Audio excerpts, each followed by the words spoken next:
자, 1920년대.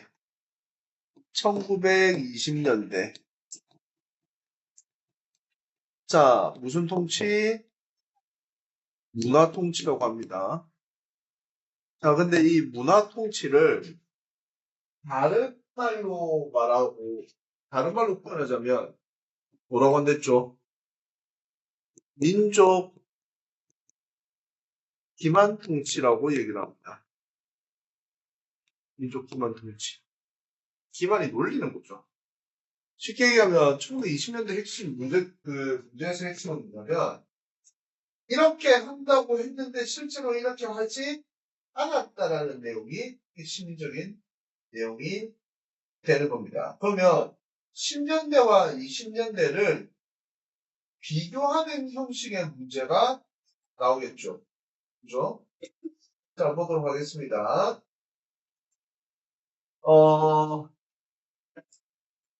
일제가 3.1운동 이후에 통치 방식의 전환을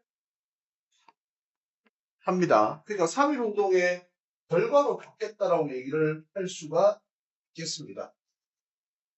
그러니까 우리가 더 이상은 얘네들을 강압적으로 통치하는 것이 힘들 것이라는 판단을 했던 것이겠죠. 그죠? 그 다음에 이 배경에는 일제가 1차 세계대전에서 전승국이 되면서 국제적 위상이 좀 높아지는 것도 큰 영향을 주게 됩니다. 자, 그래서 문화통치를 쌤이 아까 핵심은 뭐다? 1910년대와 1920년대의 비교 분석이 중요하다고 했어요. 비교 분석. 자, 그래서 첫 번째, 원래 군인이었던 무관총독이 왔는데 이제는 문관총독도 온다라고 합니다. 허나 우리가 광복이 되는 그날까지 단 한 번도 문관총독은 임명된 바가 없습니다. 문관총독이 임명된 바는 단 한 번도 없어요. 단 한 번도. 그러니까 기만이 이런 말이죠. 실제로 해준다라고 했는데 해주지 않았다는 거예요. 자, 두 번째, 헌병경찰을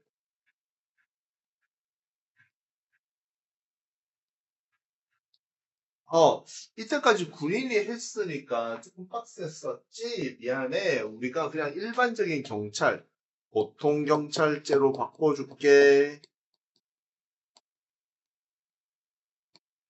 오케이.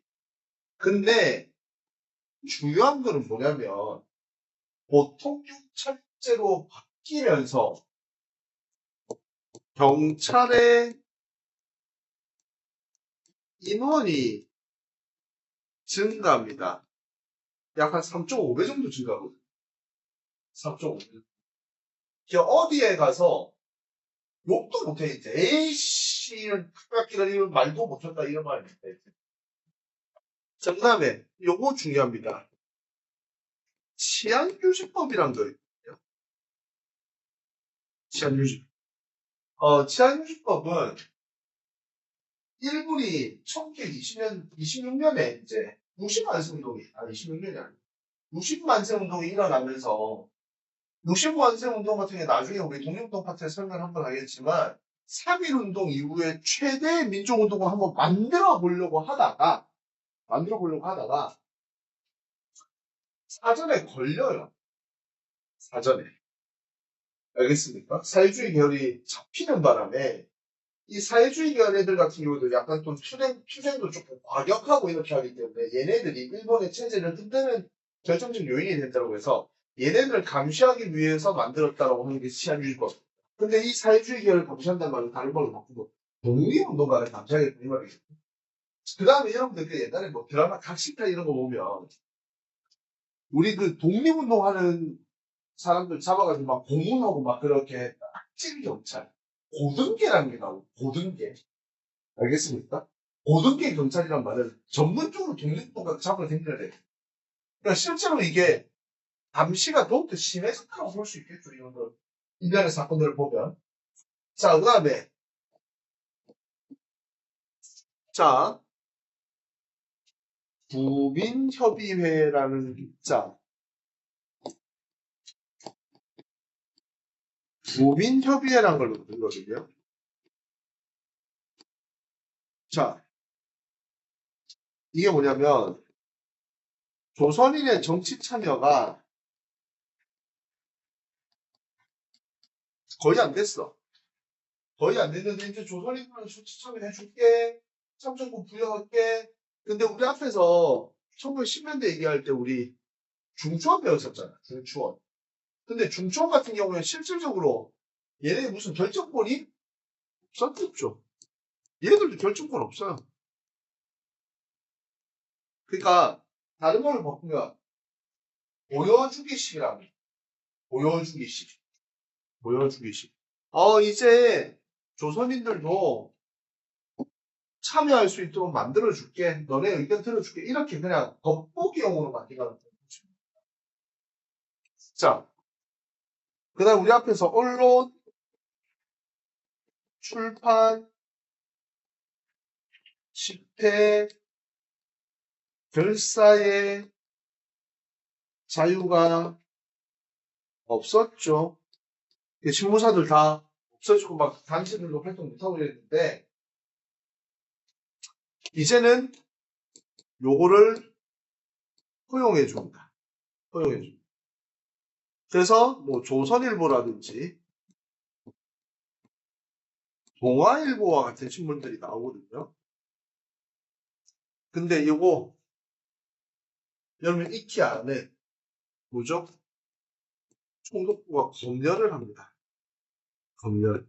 그러니까 일제에 조금 반대적인 기사를 싣는다든지 좀 비판적인 기사를 싣는다든지 하면 기사를 삭제하거나 신문사를 정관, 폐간시키기도 했습니다. 그러니까 말 안 들으면 불난다 이거겠죠. 그죠? 자, 그 다음에 2차 교육령 얘기를 좀 하면 자, 1차 교육령에서는 보통 학교 연한이 4년이었고 고등교육이 없었어요. 없었어요. 근데 2차 교육령에서는 무슨 말이 나오냐면 교육 기회를 확대하고 보통학교, 보통학교를 증설했습니다. 보통학교 연한을 6년으로 바꾸고 고등교육의 기회를 준다라고 했어요. 이렇게. 무슨 말인지 이해했습니까? 그러니까 너네도 이제 고등학교 가고 너네도 이제 어려운 거 해도 돼 라고 얘기했던 거. 알겠습니까? 자, 근데 실제로는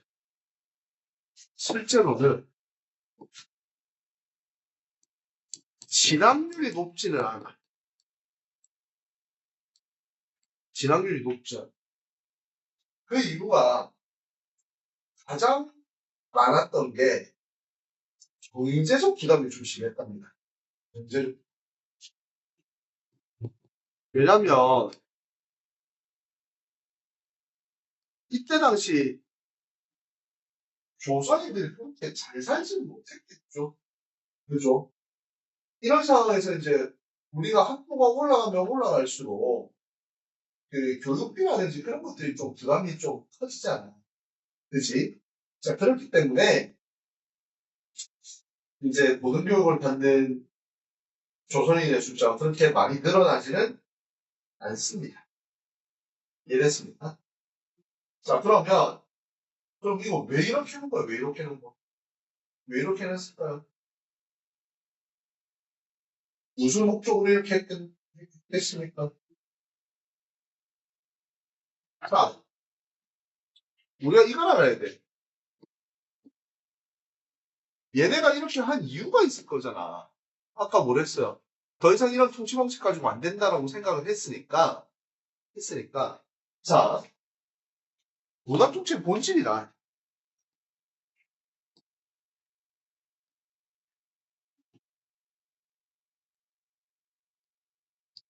자, 첫 번째. 어, 1910년대에 있었던 가혹한 식민 통치를 은폐하기 위한 수단이었다.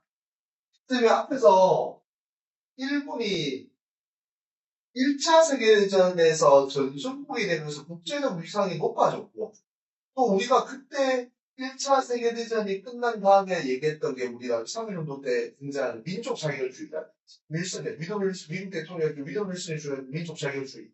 그 다음에 소련, 사회주의 국가인 소련에서는 이제 민족 자결주의, 약소민족 국가에 독립을 지원하겠다라고 하는 이런 모습들이 있었기 때문에. 지금 일본이 식민지에 대해서 너무 가혹하게 쉽게 얘기하면 우리 제한리 학살 사건과 같이 닭대를 잡는다라는 이미지로 봤을 때는 국제적으로 비난을 받을 수도 있었겠죠. 그러니까 겉으로는 잘해주는 것처럼 보여야만 됐다라는 이야기를 추론할 수 있습니다. 이해됐습니까? 자, 그 다음에 두 번째, 우리가 한 10년 정도 식민 지배를 당했잖아요. 10년 정도. 두 번째는 친일 세력을 양성하여서 결론적으로 뭘 하겠다? 우리 민족의 그 끈끈함을 어떻게 하겠다? 조금 약화시키겠다. 그러면서 식민지 지배체제를 강화시키고자. 그래서 민족, 다른 말로 우리 1920년대 문화통치를 이렇게도 표현합니다. 민족 분열통치라고 표현하기도 해요. 실제로 나중에 이렇게 얘기하는 사람들도 있습니다. 등장합니다. 그들이 했던 말이 뭐냐면 일본의 식민지 지배를 인정하고 우리가 스스로 다스릴 수 있는 자치권을 얻어내자 라는 말을 합니다. 그러니까 이게 무슨 말입니까? 여기서 일본의 식민지 지배를 인정하자라는 말 자체가 어떻게 보면 친일이죠. 그래서 이들을 뭐라고 부르냐면 타협적 민족주의자들이라고 얘기합니다. 타협적 민족.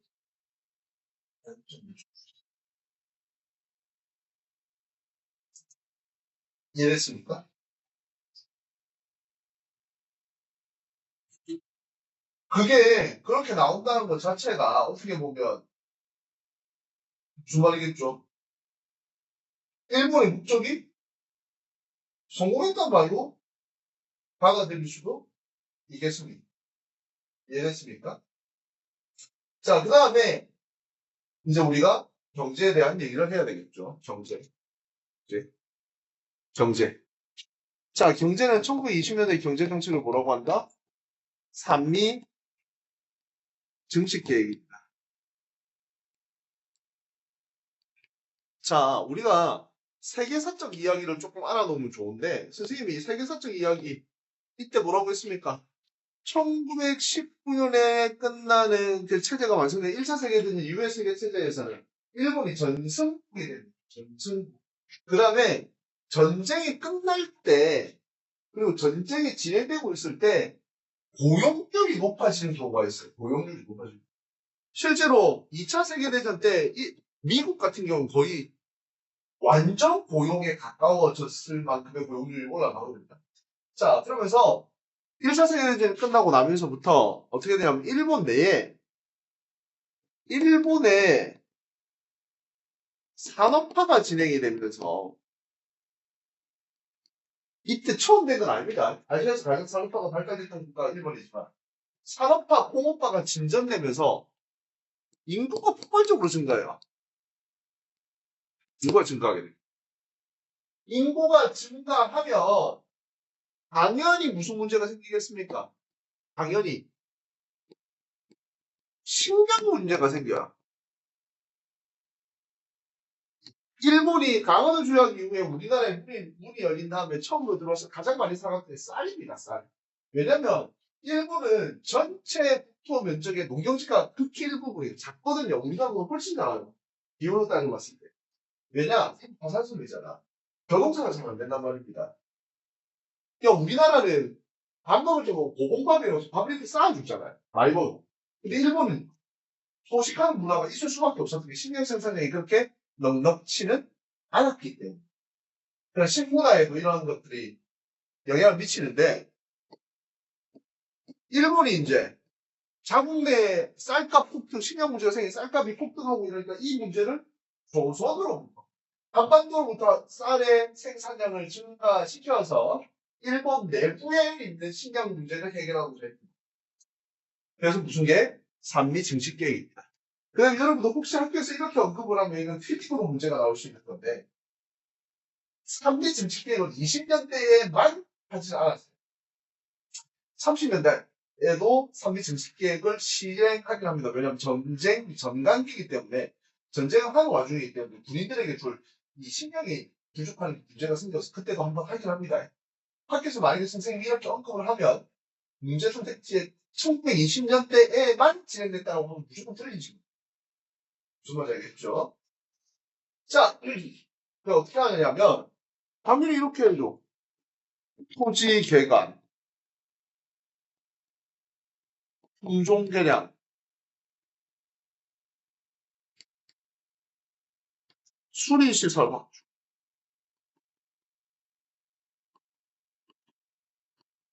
뭐 당연한 거 아닙니까? 쌀 생산을 늘리기 위한 방법. 자, 근데 여기서부터 코미디 드라마 생각. 증산량은 계획보다 작게 돼요. 계획보다 작게 돼요. 근데 수탈량은 계획보다 훨씬 많이 수탈합니다. 아니, 적당히 해야지. 적당히 해야지. 자, 그러니까 결론적으로 누가 굶어 죽죠? 조선의 식량 문제가 아주 심해집니다. 맞잖아. 자, 근데 플러스 알파.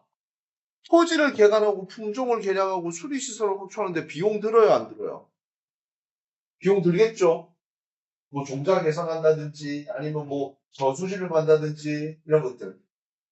이것을 우리가 증산 비용이라고 할 수 있는데 증산 비용도 농민에게 전가시켜 버립니다. 와, 이 나쁜 놈들. 양심이 있어라, 양심이.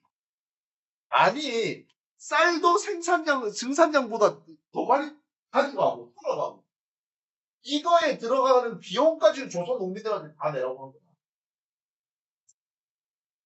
그건 농민들이 먹고 살 수 있어요. 이들이 자작농들도 토작농으로 될 수밖에 없죠. 왜? 그돈 내야 되니까. 땅 팔아야 될 거 아니야. 알겠나? 자, 화전민으로 되는 사람도 있고, 만주나 연해주로 이주하는 사람들도 생겨요. 아, 이거 먹고 살기가 안 되잖아, 이제는. 이해됐습니까? 이해됐습니다. 그러니까, 일본도 아무 대책 없이 하진 않았고, 이 조선의 식량 문제가 생겼을 때, 만주에서 잡곡을 수입해서 문제를 해결하려고 하거든요. 근데 이것도 뭐, 그다지 그렇게 성공적이지가 않습니다. 이해됐습니까? 이해되셨어요?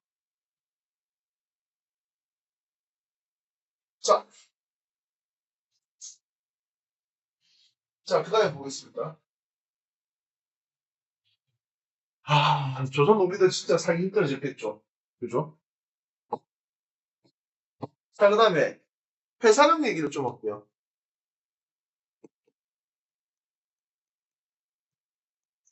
회사력 얘기 좀. 1910년대 회사력이 무슨 제? 허가제입니다. 허가제. 자, 회사력 폐지라는 단어를 쓰거나 신고제로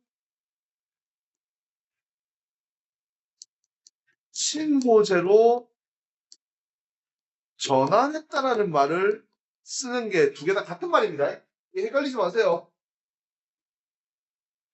헷갈리시면 안 됩니다. 회사령 폐지랑 회사령 신고제로 전환이 같은 말입니다. 그러니까 이제는 총독 각하한테 허락받지 않아도 내가 회사를 만들겠다고만 말하면 회사를 만들 수 있어 없어? 있겠죠. 그죠? 자, 플러스에서 일본 상품에 대한 관세가 없어져요. 자, 그러면 조선인들이 회사 만들기도 편해졌겠지만 일본 기업과 일본 상품이 조선에 들어오기도 더욱더 쉬워졌습니다. 일본 기업의 조선 진출 러시가 일어나. 막 들어.